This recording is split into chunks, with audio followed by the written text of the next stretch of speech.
Gujarat Titans की घर में शर्मनाक हार। जी हाँ दोस्तों, जैसा कि आपको पता ही होगा कि आईपीएल 2024 का 32वां मुकाबला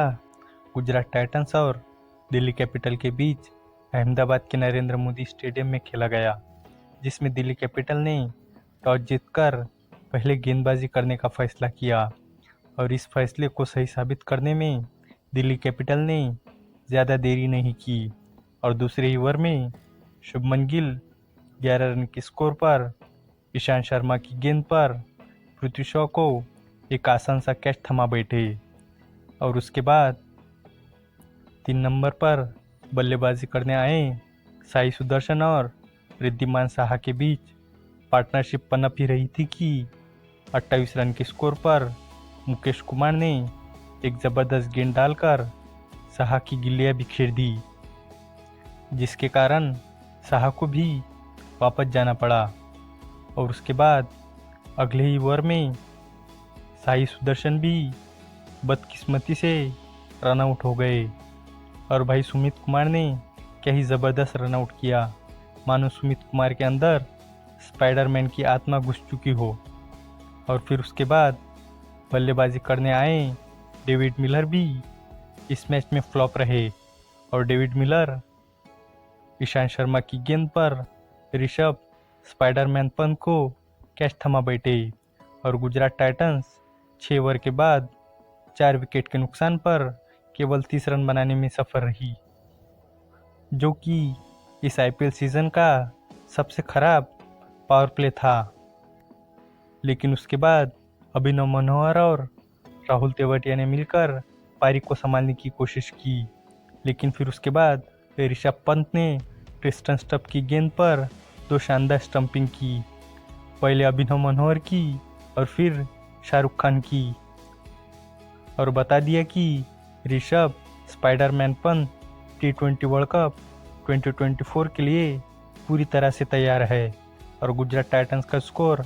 9 ओवर के बाद 6 विकेट के नुकसान पर 54 रन था और गुजरात टाइटंस के हालात बस से बदतर होते जा रहे थे। कोई भी गुजरात टाइटंस का बल्लेबाज क्रीज पर जम नहीं पा रहा था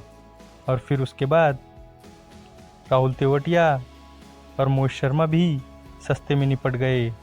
लेकिन राशिद खान ने गुजरात टाइटंस को एक सम्मानजनक स्कोर तक पहुंचाने की कोशिश की, लेकिन फिर राशिद खान भी 31 रन बनाकर मुकेश कुमार की गेंद पर आउट हो गए और उसके तुरंत बाद ही नूर अहमद भी 1 रन बनाकर बोल्ड हो गए और गुजरात टाइटंस राशिद खान के 31 रनों की मदद से 79 रन पर सिमट गई, जो कि आईपीएल 2024 का लो स्कोर था। जवाब में 90 रनों के लक्ष्य का पीछा करने उतरे दिल्ली कैपिटल के ओपनर पृथ्वी शॉ और जैक फ्रेजर ने मिलकर ताबड़तोड़ शुरुआत करते हुए पहले विकेट के लिए केवल 12 गेंदों में 25 रन जोड़े, लेकिन फिर जैक फ्रेजर केवल 10 गेंदों में 20 रनों की पारी खेलकर स्पेंसर जॉनसन की गेंद पर आउट हो गए। दिल्ली कैपिटल जिस तरह से बल्लेबाजी कर रही थी, ऐसा लग रहा था कि दिल्ली कैपिटल जल्द से जल्द मैच को ख़त्म करना चाहती है ताकि वो पॉइंट्स टेबल में नेट रन रेट सुधार सके। और फिर उसके बाद अगले ओवर में पृथ्वी शॉ भी केवल 7 रन बनाकर संदीप वारियर की गेंद पर आउट हो गए, लेकिन फिर उसके बाद बल्लेबाजी करने आए शेव होप और अभिषेक पोरेल ने मिलकर केवल 14 गेंदों में 34 रन जोड़े,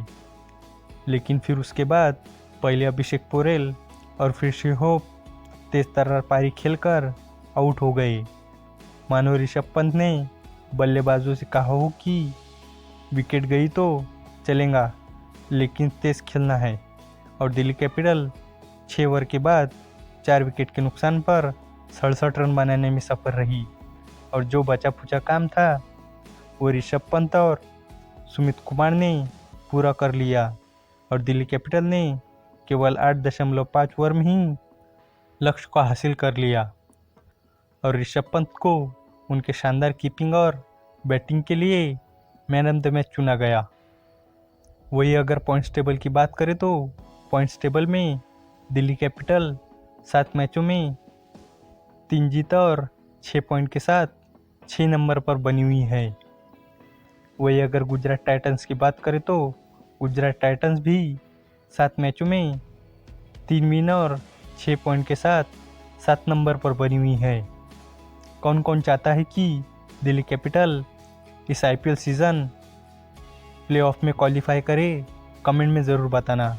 और वीडियो पसंद आई हो तो वीडियो को लाइक और चैनल को सब्सक्राइब ज़रूर करना।